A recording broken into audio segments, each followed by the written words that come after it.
Hey everybody, it's Corey Miner, CoreyMiner.com, your number one take action coach.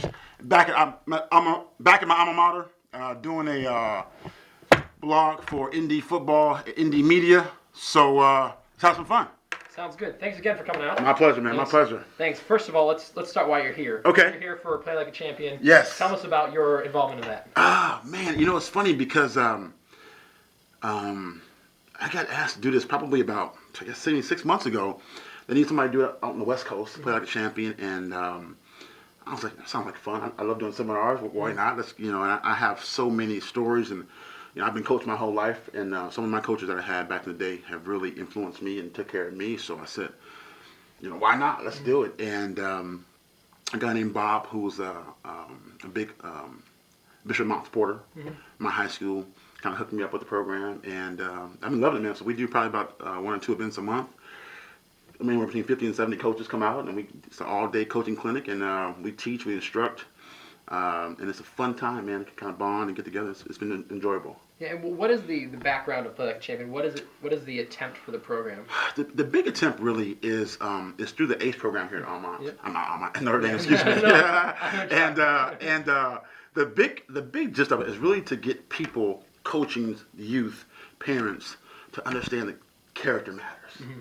The importance of character, the importance of doing things the right way, the importance of winning the right way, playing the right way, teaching and instructing the right way, and getting young kids to realize that sports are fun, but it's your fundamental development is key. Yeah. And if you can take that from when you're young to high school to college and as an adult, and watch your maturation, that's the whole process. And that's the whole point of PLAC. Exactly. And like from when you were growing up, I'm sure things are completely different now. Yes. So is that kind of one of those things that you try to take on what you knew from when you were younger and how your parents, did things to now trying to tell, this is how I did it. Yeah, right? No, you're so right, because what happens is I find that nowadays the athletes now seem to be more about me. Mm-hmm. Not that we didn't have me back when I was playing like so many years ago, but it seemed to be more about team in my from my point of view. And nowadays it seems to be like, how many balls can I catch, how many yards can I do, and which I get that. I get having those individual goals, but at the end of the day, you can't sacrifice team.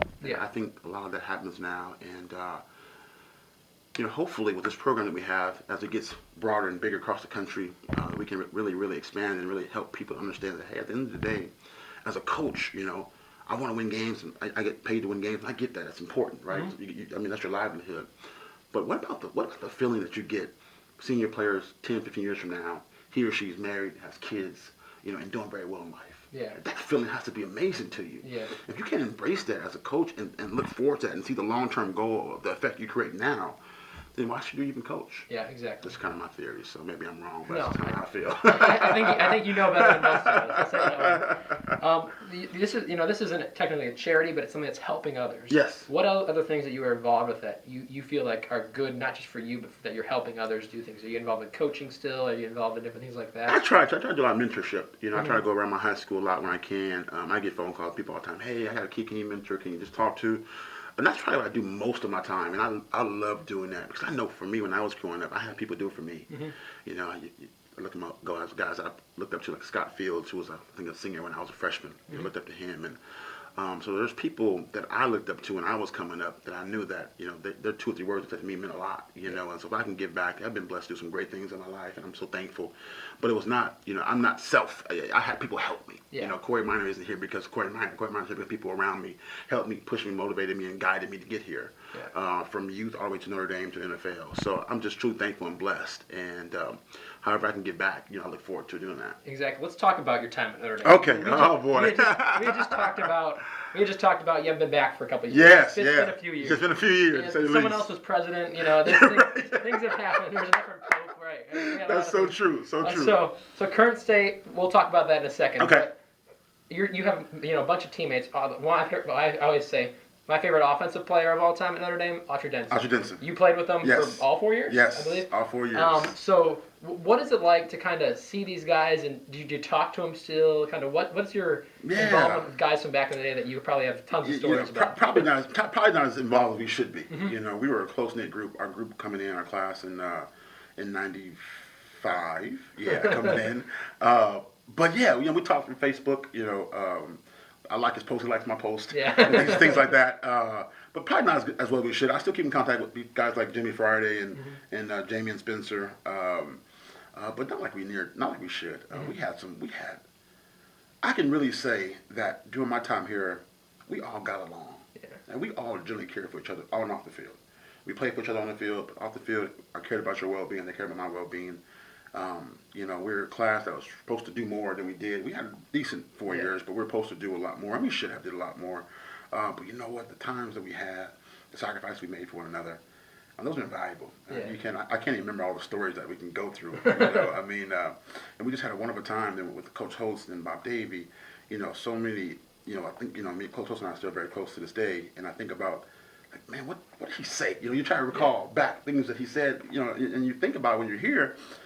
You kind of take it for granted, like, it's going to happen forever, you know what I mean? Yeah. Oh, he's going to be around forever, and all of a sudden, he's gone, you're like, dang it, what do you say about this? Or what do you mean about this? You try to recall, all his quotes and his philosophies, and same with Coach Davies, but it was just a wonderful time for us, man, that, I truly remember, I think, what I remember most is we all getting here, and we were all going to Culver Military Academy. That's where we went for our first training camp when we got here.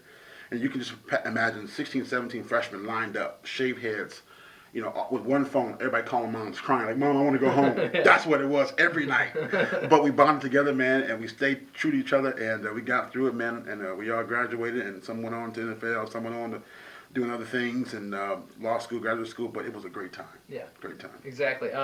So, you came from California, if I remember correctly. Yes. My memory is trying to help me out here. You came to California, and coming to Notre Dame, it's a huge change. No, not at all. I'm from the Midwest, so I know that. Yeah. So what are there are challenges that come to Notre Dame, but there are also opportunities that Notre Dame probably gave you. Yes. What do you feel like? I know one's going to outweigh the other. Sure. You've done pretty well for yourself. Sure. I'd say so. Thank you. So what do you feel like were the challenges, and how did you kind of overcome those challenges? I'm sure that's something you probably talked about. I think just, coming from, LA, and my high school was very diverse, and not seeing a whole lot of diversity here. That was always tough. Yeah. That was probably number two. Number one was leaving my mom. Yeah. People know if they read stories, my mom and I are very close, and that was real tough. In fact, we tried to figure out how we can move her here. Yeah. I mean, Mom, why don't you come move here? And I remember getting here, I was like, Mom, there's no way I want to be here for 4 years. Like, you live in South Bend, you stay where you're at, I'll be fine, But that was tough. So my mom, the diversity. Then I think for me, the biggest thing was I knew I can compete on the field. That wasn't a problem. It's just maturation takes time. We had great coaches to build me. But just competing in the classroom with all you brainiacs, who come here, guys such as yourself, right? And so, when you're in the classroom, I remember my first day in class, and a guy raised a hand and asked a question, and literally I was like, "What did he just say?" Yeah. Like, I'm not gonna make it. Like, I can't believe. I don't even know how to interpret, how to dissect what he just said right now. So I was like, "Oh my God, it's gonna be." I called Mom. It's gonna be a long 4 years. But I realized that it was my mental state that, okay, if I can compete with the best in the world in the football field, I can do it in the classroom. So I just had to develop better study habits. I had to develop better time management, and I had to get a system, regimen that's set for me. And once I did that, I started to see, like, my sophomore and junior year, I started blossoming in school. And not that I was a horrible student, but I really understood how to study and how to devote my time to school, and not just football, and have equal balance. And those three things probably were the biggest three. And ever since then, it just kind of, the school was great to me. I can't complain. I still get people write articles about me all the time, and this is the impact you have on people you don't realize. I remember after one game, I met this family, and they said, meet our son Corey. I said, "Oh, nice to meet you, Corey." Said, "Yeah, we named our son after you." And you were like, and I was like, "Whoa, like, that's not what you expect anybody to say, But I'm so reminded of people, like, you were great on the field, but off the field, your character was amazing. Like, people you make time for everybody, whether it's autographs, whether it's saying hello, taking pictures. And you don't realize that because for me, I was just raised that way. That's what you do. I believe athletes are role models, period. Whether you signed up for it or not, you are. And so to really have people embrace me as much as on the field, much off the field as on the field, I'm just truly humbled by it. Yeah. Truly. Yeah. Let's just talk two more things. Yeah, that's fine. No worries. Coach Holtz is a big quote guy. Yes. So met him a couple weeks ago at a golf outing for Kelly Cares, which is the Irish Legends thing, and Coach Parsegian. Okay. I don't know if he was around when he came back around just to come around and hang out. Definitely. I know he was retired. Yes. What's one of your favorite Coach Holtz quotes, or Coach Davey, because you were around for both of them? Yeah. Quotes that you kind of remember that kind of stuck with you. Coach Holtz had so many. Man, what do you remember? Yeah. I think probably win was important now. Yeah. I think the acronym was really important for me because as I applied to be an entrepreneur, it just made you focus on what's important, And he would say, like, look, if you're not in the football field and you're in class, you're in class. Yeah. That's what's important now. Forget about practice. Forget about coming and watching film. Focus on class. And so I remember him using the word win so many times. What's important now? What's important now? And it just stuck with me, I'm so blessed. Like, we still keep in contact today, and I have a book coming out in a few weeks. Yeah, I was going to... I'm sorry. I got into it. You did perfectly. I'm a perfect segue, right? I heard you say win, and I was like, oh, that's the winning way. It's perfect. Talk about the book then. Yeah, thank you. Thank you so much. The book is called Make a Touchdown of Your Life, the 24 Keys to Cross the Goal Line of Success. And it's just 24 keys, steps that I think anyone can embrace and learn and develop to find success in their lives. I'm real big on people taking action in their lives. I call myself take action coach because I believe at the end of the day, to have what you don't have, to increase whether it's wealth, your new job, new experience, whatever it may be, it all involves action. I can tell you all day long I want to lose 100 pounds, but I'm sitting watching TV, eating chips and Cheetos, and it's not going to happen. Domino's pizza, right? It's not going to happen, right? Right? Eating chicken kickers, right? It's not going to happen, right? Segue. Right? But at the end of the day, it's all about action. And so I remember calling up and saying, I'm going to ask Coach Holtz to write the foreword for my book. Mm-hmm. I think he's so busy, he's not going to do it. Even though we're close, I know he has time. So I texted him, Coach Holtz, when you have a minute, can we talk? He said, yeah, call me on Monday. So I called him on Monday around 10. I mean, he got stuck in the airport, couldn't get on the phone. So he said, hey, let's talk on Tuesday. I said, great. So I called him back, and he's like, Coach Holtz, got a book coming out, Make a Touchdown of Your Life. Would you do the forward? He was like, done. And I was like, no. Like, it was just like, I expected to be a little fight, like, Corey, I'm not busy. Done. Yeah. In fact, he said, whatever you need, if you can send me a blank canvas and I'll whatever you write what you want. I was like, that means a lot to me because he's singing many players in his day, and to have me in top of mind and say, hey, you were one of my favorite players to be around.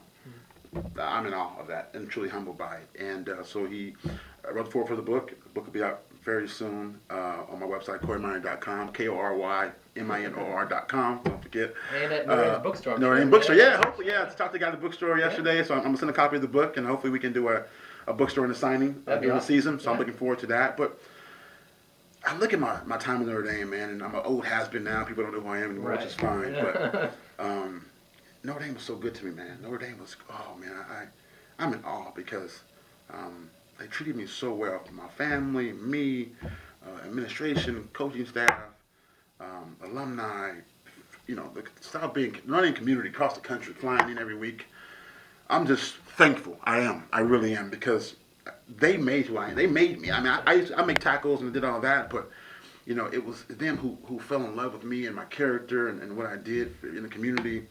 And I'm just thankful. Yeah, I'm truly thankful and humble about that. That's awesome. Thank you very much for taking my pleasure, man. My pleasure. Look forward to it. And once again, thanks for joining in. KoreyMinor.com and your number one take action coach. And don't forget, it's always your job and your choice to get off the sideline and get into the game. Have a blessed one.